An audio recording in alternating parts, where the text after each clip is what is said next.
नमस्कार मित्रों, ये जो आप बिल्डिंग देख पा रहे हैं ये स्कूल बिल्डिंग किसी नगरी या शहरी इलाके की बिल्डिंग न होकर एक ग्रामीण इलाके की सरस्वती विद्या मंदिर आदर्श ग्राम कलालिया की एक बिल्डिंग है। कल जो 10वीं क्लास का रिजल्ट आया है उसमें यहाँ की बालिका ने पूरे रतलाम ज़िले में टॉप करके 98% के साथ पूरे ज़िले का नाम रोशन किया है और इस विद्यालय का भी नाम रोशन किया है। तो आज हम उसी शख्स से आपकी मुलाकात करवाना चाहते हैं। चलिए मित्रों। वही हकदार है किनारों के, वही हकदार है किनारों के, जो बदलते बहाव धारों के।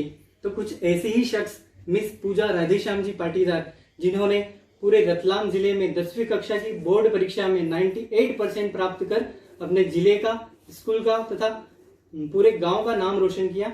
तो आइए हम इन्हीं से जानते हैं कि इन्होंने इनके बारे में जानते हैं। सबसे पहले तो आप अपने बारे में बताइए। सबसे पहले मेरा नाम पूजा पाटीदार है, मेरे पापा का नाम राधेश्याम जी पाटीदार है। मैं आदर्श ग्राम कलालिया के सरस्वती शिशु मंदिर हाई स्कूल में पढ़कर मैंने 98% प्राप्त किए। बहुत बहुत बधाई आपको। जैसा जब रिजल्ट आया तब आपको कैसा फील हो रहा था? रिजल्ट आया तब तो बहुत टेंशन हो रही थी कि कैसा आएगा रिजल्ट, अच्छे परसेंट बनेंगे या नहीं बनेंगे या। रिजल्ट आने के बाद आपको कैसा फील हुआ? जब रिजल्ट आया, जस्ट किसने आपका रिजल्ट देखा और आपको बताया कि आपके इतने परसेंटेज है, तब आपका क्या रिएक्शन था उस टाइम? रिजल्ट मैंने घर पे देखा, मेरे भैया ने बताया मुझे, और उस टाइम पे उसने सब सब्जेक्ट के मैंने नंबर देखे तो मेरे को लगा नहीं था कि मेरे सब्जेक्ट में, 2 सब्जेक्ट में जैसे 100 नंबर आ जाएंगे और ऐसे नंबर आएंगे, मतलब अच्छे नंबर। अच्छा लगा मुझे। आप मध्य प्रदेश की प्रावीण्य सूची में आने से सिर्फ 1 नंबर से चूक गए हैं, तो आपको कहाँ दुख हो रहा है, कहाँ आपकी कमी रह गई, आप बताइए। हाँ, 1 नंबर से मैं एमपी की मेरिट लिस्ट से रह गई। मैं कुछ कोशिश और करती अगर, तो मुझसे कहीं कुछ कमी रह गई, अगर कुछ कोशिश और करती तो मैं उसमें भी, उस एग्ज़ाम, उस मेरिट लिस्ट में भी नाम आ जाता मेरा। अच्छा, बहुत अच्छे मार्क्स हैं आपके। तो आप अपने विद्यार्थियों को अपने मार्क्स बताइए। मेरे मैथ्स में और संस्कृत में, दोनों सब्जेक्ट में 100 नंबर है, और सोशल साइंस में 97, इंग्लिश में 96 और साइंस में 93 है। तो मित्रों देखिए, आप कितने अच्छे परसेंटेज, एक गांव की बालिका, एक नारी शक्ति को पहचानिए आप, कितने मतलब पूरे जिले में टॉप किया इन्होंने और अपने पूरे जिले का नाम रोशन किया। तो आप आइए, आप इन्हीं से जानिए, इनसे मोटिवेट प्राप्त कीजिए कि इनके गणित में 100 में से 100 नंबर है। तो आप जानिए कि कैसे इन्होंने 100 नंबर गेन किए। बताइए आप अपने बारे में। मैथ्स की मैंने प्रैक्टिस की थी और रोज डेली रिवीजन किया था इसका। जो स्कूल में पढ़ाते थे वो घर पर जाकर डेली रिवीजन किया और एक टारगेट बनाकर पढ़ाई की। अच्छा, बहुत खूब। जैसे 98% गेन करना, ऐसा टारगेट कब आपने बनाया और ऐसा सोचा कि मेरे को 98 हिट करना है? कब सोचा था ऐसा? मैंने ऐसा स्टार्टिंग से ही सोच रखा था। अच्छा, ऐसा स्टार्टिंग से ही सोचना पड़ता है या बीच में आकर कभी आप मतलब जैसे शुरू से ही मेहनत करनी पड़ती है इसके लिए? आप बाद में जाकर ये ऐसा टारगेट हिट नहीं कर सकते? ऐसा नहीं कर सकते। देख रहे हैं मित्रों, आप शुरू से ही करना पड़ता है। देखिए, आप शुरू से ही तैयारी करनी पड़ती है, तब जाकर कहीं 98% गेन होता है। अब आप जानेंगे कि ऐसा क्या किया आपने। पूरी, जब आप सुबह 10 बजे स्कूल आते थे, शाम को 4 बजे वापस जाते थे, पूरा दिन थक जाते थे, उसके बावजूद घर जाकर टाइम मैनेजमेंट करना, पढ़ाई करना, उस पर कंसंट्रेट करके, फोकस करके अपने लक्ष्य के प्रति अडिग रहना, कैसे किया है आपने? या स्कूल से जाकर के थोड़ी देर रेस्ट करके, फिर थोड़ी बहुत देर कभी टीवी देख के, फिर मम्मी के काम में थोड़ी बहुत हेल्प करके, फिर पढ़ाई करने बैठते थे। और कभी ज़्यादा थक जाते तो थोड़ी बहुत देर और कुछ खेल भी लेते थे, कुछ ऐसे। समय की कमी महसूस हुई कभी आपको बीच में कि मुझे समय कम पड़ रहा है और परीक्षा नजदीक आने वाली है और अभी कुछ टॉपिक्स बच गए हैं कोई, और आपको समय की कमी महसूस? ऐसा तो नहीं लगा। स्टार्टिंग से ही मेहनत की थी, स्टार्टिंग से उस हिसाब से तैयारी कर रखी थी। तो बहुत खूब। जैसे अदर एक्टिविटीज चलती रहती है विद्यालय में, कोई सांस्कृतिक कार्यक्रम हो रहा है, कोई अदर खेलकूद प्रोग्राम हो रहा है, बौद्धिक समारोह हो रहा है, तो उसमें आपने पार्टिसिपेट किया था? हाँ, मैंने हर चीज में, हर फंक्शन में पार्टिसिपेट किया था। तो उससे आपको कोई डिस्टर्बेंस तो नहीं हुआ? नहीं हुआ। ठीक है, बहुत बढ़िया। आपने जैसे देख रहे हैं आप मित्रों, जैसे खेल कूद और सांस्कृतिक कार्यक्रमों में भी भाग लेने से आपकी पढ़ाई डिस्टर्ब नहीं होगी। आप बिल्कुल भाग लीजिए और बिल्कुल आप अपने लक्ष्य के प्रति अडिग रहेंगे तो आप बिल्कुल अपने लक्ष्य को प्राप्त कर सकेंगे। आइए हम और चर्चा करते हैं। जैसे घर में आपकी किस किस ने हेल्प की, कैसा आपको मोटिवेट किया समय समय पर? हाँ, मोटिवेट तो भी किया, स्कूल के सभी टीचर्स ने भी किया और मम्मी पापा ने भी बोला और एक बड़े भैया थे उन्होंने भी बताया, उन्होंने भी बहुत हेल्प की। सबसे बड़े मोटिवेटर कौन थे आपके, जिन्होंने आपको सबसे ज्यादा मोटिवेट किया कि तू स्कूल कर के सकती? प्रिंसिपल। अच्छा, बहुत बढ़िया। और घर में? और घर में मम्मी पापा।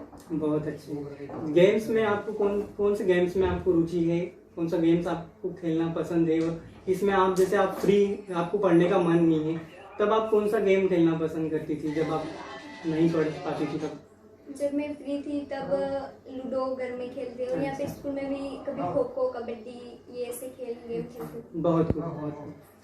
जैसे अब हमारे दर्शकों को आप बताइए कि आपने कितनी मेहनत की, कैसे, क्या सारा आप बताइए आपकी मेहनत के बारे में।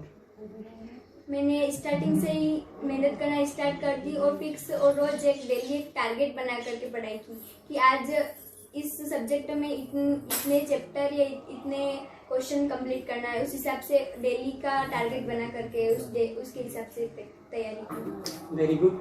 जैसे एक एक नंबर का जो योगदान रहता है, इतने हाई परसेंटेज गेन करने अपने को, एक एक नंबर लाना है अपने को, उस एक एक नंबर के लिए कैसे मेहनत की? जैसे ऑब्जेक्टिव रहे, जैसे डायग्राम का काम, ये काम कब किया आपने और कैसे किया, कहाँ कहाँ से किया? ये काम भी टारगेट बना करके उस हिसाब से, उस सब्जेक्ट के हिसाब से किया, वो भी बुक्स में से किया और कुछ गाइडों में से भी किया। अच्छा, बहुत अच्छे। अब मैं अच्छा, बहुत।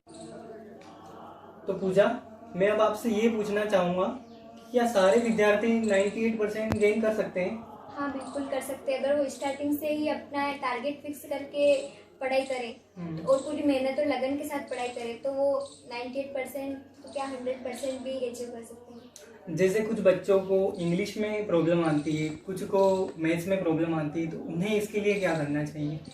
उन्हें इनकी प्रैक्टिस करना चाहिए। इंग्लिश में भी इंग्लिश में अच्छे से क्लियर करना चाहिए, सारे मीनिंग वगैरह, ग्रामर भी अच्छे से क्लियर करनी चाहिए और मैथ्स की भी प्रैक्टिस करना चाहिए। मैथ्स में प्रैक्टिस करना चाहिए। अच्छा, बहुत बढ़िया। आपने अपने जीवन का कुछ लक्ष्य तय किया होगा? हाँ, मैं डॉक्टर बनूंगी। अच्छा, आप मतलब जन सेवा करना चाहेंगी बड़े होकर? हाँ। अच्छा, 11th में कौन सा सब्जेक्ट लेंगे आप? बायोलॉजी। कौन से स्कूल से करना चाहेंगी आप 11th? मैं 11th सरस्वती शिशु मंदिर जावरा से करना चाहती हूँ। अच्छा, बहुत खूब, बहुत बढ़िया। जैसे मैंने सुना है कि आपका 5th क्लास में आपने नवोदय की एग्ज़ाम दी और आपका सिलेक्शन नहीं हुआ, तो आपको कैसा लग रहा था उस समय जब आप 5th क्लास में थी? तो उस टाइम मेरा सिलेक्शन नहीं हुआ तो मुझे बहुत दुख हुआ। और अब जब 10th क्लास में आपके 98% है और उस समय का कुछ याद हुआ आपको कि मेरा सिलेक्शन नहीं हुआ था नवोदय में, तो अब आपकी उस बारे में कुछ फील कर रहे हैं, अच्छा फील कर रहे हैं, कुछ दुख हो रहा है कि मेरा नहीं हुआ था, कि यही सही रहा, क्या सही रहा? हाँ, अब मुझे अच्छा लग रहा है, नहीं हुआ यही अच्छा रहा मेरे लिए। अच्छा, चलो। और ये इस स्कूल के बारे में कुछ बताइए आप, विद्यालय के बारे में। स्कूल तो बहुत अच्छा है, यहाँ के सारे टीचर्स बहुत अच्छे हैं, सभी भैया बहनों सब अच्छे हैं। Very good. अब मैं अपने बारे में बताना चाहूँगा मित्रों। मेरा नाम नीलेश चौधरी, आदर्श ग्राम कलालिया से हूँ मैं। मैंने 2014-15 में इसी विद्यालय से 85% के साथ टॉप करके क्लियर किया। इसके बाद मैंने 12th क्लास सरस्वती विद्या मंदिर पहाड़िया रोड जावरा से 88% के साथ क्लियर किया। और अब मित्रों, मैं यूपीएससी सिविल सर्विस एग्जामिनेशन की तैयारी कर रहा हूं और मैं चाहूँगा कि इस क्षेत्र, इस गांव, इस जिले, इस विद्यालय का नाम रोशन हो और यहाँ से कई IITian, MBBS डॉक्टर है, कोई मैनेजर है बैंक में, तो कोई CA है। तो मैं भी चाहूँगा कि इस विद्यालय से कोई ना कोई IAS IPS बनकर भी निकले। तो मैं इसके लिए बिल्कुल प्रयासरत हूँ और आपको अगर कोई मार्गदर्शन चाहिए तो मैं बिल्कुल हर समय आपकी सेवा में तत्पर हूँ।